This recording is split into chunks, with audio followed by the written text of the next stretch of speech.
नमस्कार। मैं एक राज की बात आपको बताने जा रहा हूं।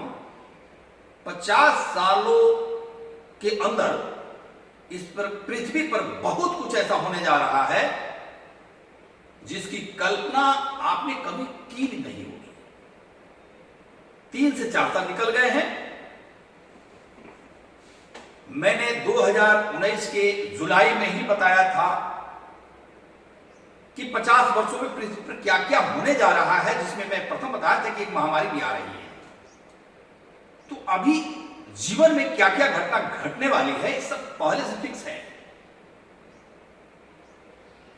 कलयुग में जो प्रथम चरण चल रहे हैं, तो कलयुग के 4 चरण नहीं होते हैं, एक ही चरण होते हैं। सतयुग के 4 चरण होते हैं, त्रेता के 3 चरण होते हैं, द्वापर के 2 चरण होते हैं, कलयुग के एक ही चरण होते हैं। तो एक चरण जो कलयुग के चल रहे हैं, उसमें एक बहुत बड़ा अभी जो है उस ऐसा समय चल रहा है कि आप उसको अच्छा और बुरा दोनों सेंस से ले सकते हैं।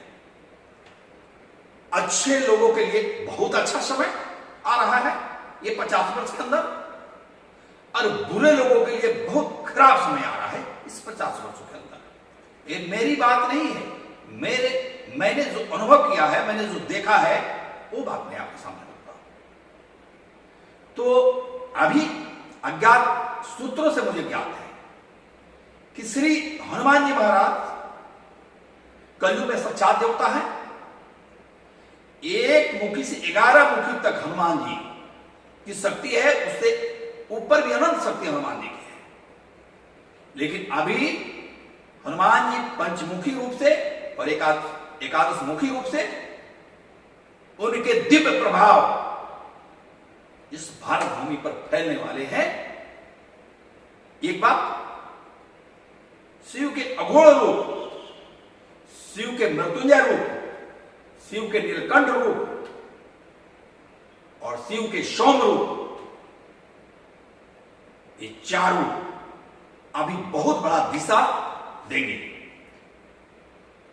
और भगवती में 9 दुर्गा 10 महाविद्या तो है ही, लेकिन इस समय इस 50 वर्षों में इस पृथ्वी पर श्री मां पीताम्बरा बगलामुखी,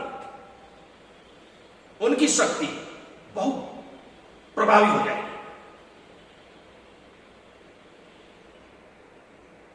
और श्री रामचंद्र प्रभु जो है वो इस बार धनुष्मान के साथ ही, हमेशा तो है ही, लेकिन इस बार लखन जी के साथ उनके धनुष्मान फिर से हैं और भगवान कृष्ण के सुदर्शन फिर से हैं।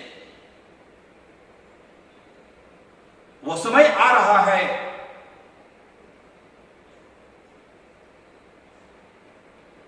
कि धर्म की स्थापना हो या ना हो, लेकिन बहुत दुखी लोगों का दुख, आह, कराह, आंसू तैर रहे हैं, घूम रहे हैं इस वातावरण में। हम सुखी हैं, अच्छे खा रहे हैं, कोई रो रहा है, दुखी है, उसका चिंता हमें है नहीं है। हम बड़े स्वार्थी हो गए हैं, हम सिर्फ अपने बारे में सोचते हैं। और जो कुछ लोग ऐसे हैं जो कुछ कर सकते हैं, पराक्रम कर सकते हैं, करना नहीं चाहते हैं, निठल्ला हैं,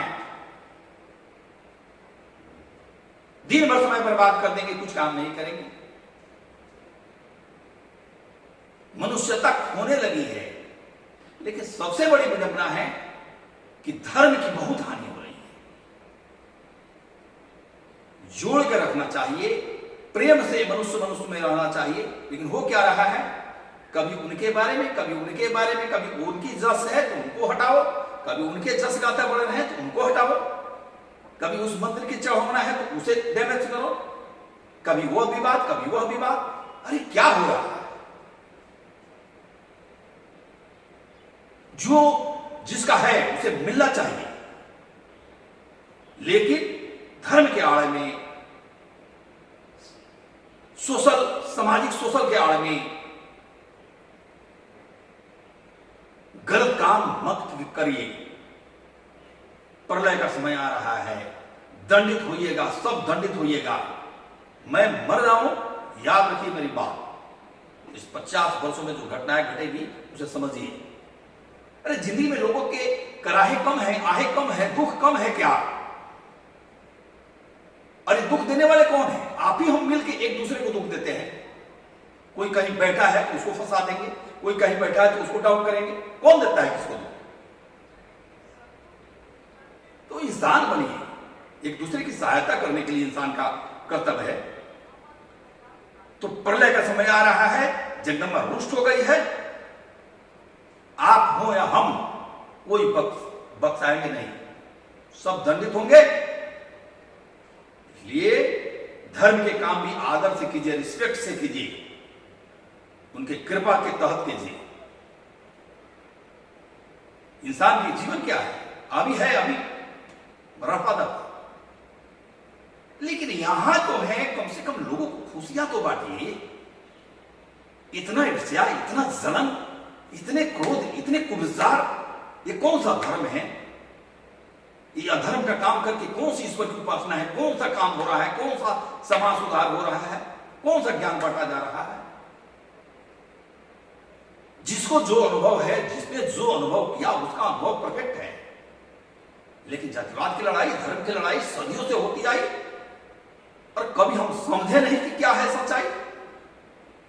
अगर सच्चाई समझनी है तो सनातन धर्म की वो साधना कीजिए, जाइए ऐसे लोगों के पास जिनके 3 नेत्र खुले। सिद्ध संत हमारे स्वामी महाराज, सिद्ध संत जिम करेली बाबा, अब इस धरा पर कितने सिद्ध संत हैं, लेकिन वो समाज से सब कटे हुए हैं। तो इस बात को समझिए, और इस प्रलय आने से, इस 50 वर्ष की भयंकर आपदा आने से अगर आप बचना और बचाना चाहते हैं तो अभी भी उसको स्वीकार कीजिए जिसको आप मानते हैं, और अपने कर्मों में सुधार कीजिए। आप गलत मत कीजिए, सबसे ज्यादा नुकसान आपको। अगर हम गलत करते हैं सबसे ज्यादा नुकसान हमको होगा, इसलिए अक्ल लगाइए। जय श्री राम।